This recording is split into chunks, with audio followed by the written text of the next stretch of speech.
এই যে আমরা বর্তমান পরিস্থিতিতে আমাদের আইন শৃঙ্খলার বা যে ধরনের ঘটনাগুলো বললেন, আন্দোলন বা বিভিন্ন ধরনের প্রোটেস্ট আনরেস্ট হচ্ছে, এগুলো করার পেছনে তিন ধরনের করছেন কারা, তিন ধরনের ব্যক্তি বা তিন ধরনের গ্রুপ। একটা হলো যারা চিহ্নিত অপরাধী, তাদের কাজই হচ্ছে বিভিন্ন ধরনের অপরাধ করা বা এই ধরনের বিষয়ে তারা কাজ করে।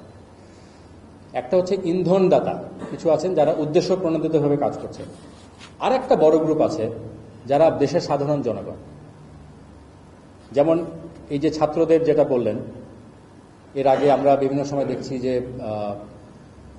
গার্মেন্ট সেক্টরের আনরেস্ট হচ্ছে, শ্রমিকরা করছে, এরা কিন্তু সাধারণ জনগণ, ট্রাফিক আইন ভঙ্গ করছে, এখানে কিন্তু আমাদের মতো সাধারণ জনগণ। এখন আইন শৃঙ্খলা রক্ষাকারী বাহিনীর ভূমিকাটা মূলত থাকবে প্রথম যে দুইটা গ্রুপ বললাম, যারা অপরাধী, যারা উদ্দেশ্য প্রণোদিতভাবে অপরাধ করে, বা ইন্ধনদাতা। সাধারণ জনগণের বিপক্ষে যখন আমাদের দাঁড়াতে হয়, আমাদের একটু চিন্তা করে কাজ করতে হয়। বিশেষ করে আপনারা যদি ছাত্রদের কথা বলেন, এই ছাত্ররাই আন্দোলন করে দেশের এখন একটা আমাদের যে বর্তমান পরিস্থিতি এনেছে, এবং আমরা সবাই আশা করছি যে দেশটা একটা ভালোর দিকে যাবে। সেই ছাত্ররাই যখন কারো ইন্ধনে একটু সাময়িকভাবে ডিরেইল হয়ে যাচ্ছে, পরিস্থিতি না বুঝে, তখন তাদের এগেনস্টে আমরা যদি শক্তি প্রয়োগের কথা চিন্তা করি, আমাদেরকে একটু চিন্তা করে কাজটা করতে হয়। ঠিক আছে, আমরা আশা করি ছাত্ররা, শ্রমজীবী, কর্মজীবী, সাধারণ মানুষ যারা আছেন, প্রত্যেকেই তার নিজ নিজ জায়গায় থেকে আমরা দেশটাকে কোথায় দেখতে চাই এবং সেখানে আমার নিজের কি দায়িত্ব সেটা বুঝবেন।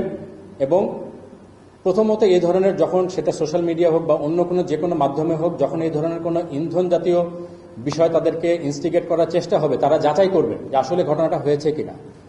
দ্বিতীয়ত, যদি ঘটনা সত্যও হয়, সব ঘটনার প্রতিবাদ এত ভায়োলেন্টলি করার কোনো প্রয়োজন নেই, অনেক শান্তিপূর্ণভাবে করা যাবে, বিকজ আমরা সবাই শান্তি চাই দেশে।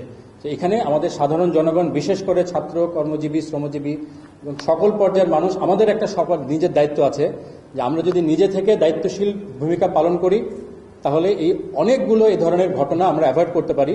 এবং তখন আইন শৃঙ্খলা রক্ষাকারী বাহিনী যারা উদ্দেশ্য প্রণোদিতভাবে অপরাধ করে, তাদের এগেনস্টে আমরা কাজ করতে পারি। সেক্ষেত্রে আমাদের কাজের পরিধিটাও সহজ হয়, দেশের এই ধরনের ঘটনাগুলো আমরা কমাতে পারি। এখানে আমাদের সোশ্যাল মিডিয়ার যে ব্যবহারে আমাদের আরেকটু সচেতনতার প্রয়োজন আছে।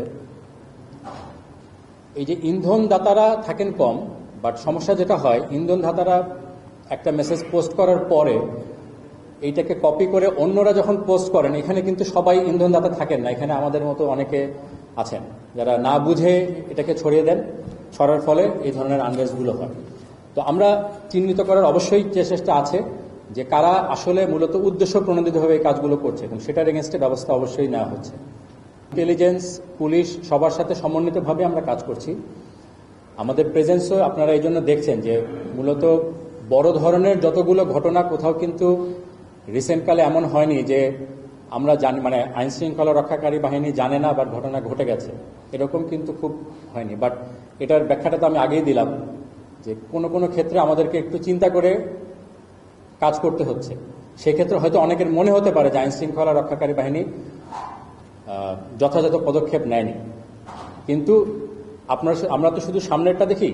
এই যে যত ধরনের এরকম ইন্টেলিজেন্স পাওয়া যায়, এগুলোর পরবর্তী কিন্তু যারা এই ধরনের কার্যক্রম করার সম্ভাবনা যাদের থাকে, তাদের সাথে অনেক আগে থেকে এনগেজমেন্টে যাওয়া হয়, এবং এভাবে অনেকগুলো ঘটনাকে কিন্তু ইতিমধ্যে প্রতিরোধ করা সম্ভব হয়েছে। এর আগের প্রেস ব্রিফিং আমি বলেছিলাম, যেটা হয়তো যেহেতু ঘটনাটা হয়নি এই জন্য কেউ জানে না, বাট এ ধরনের অনেক ঘটনা প্রতিরোধ করা হয়েছে। তারপরেও যেগুলো ঘটছে সেগুলো তো আমরা চেষ্টা করছি, এবং আপনারা খেয়াল করবেন হয়তো আমরা সম্পূর্ণভাবে প্রতিটাকে প্রতিরোধ করতে পারিনি, বাট ঘটনাগুলো যেন একটা সার্টেন লেভেলের উপরে না যায় এবং তাড়াতাড়ি ঘটনাটাকে যে কন্টেইন করা যায়, সেই ব্যাপারে কিন্তু যথেষ্ট ব্যবস্থা নেওয়া হয়েছে।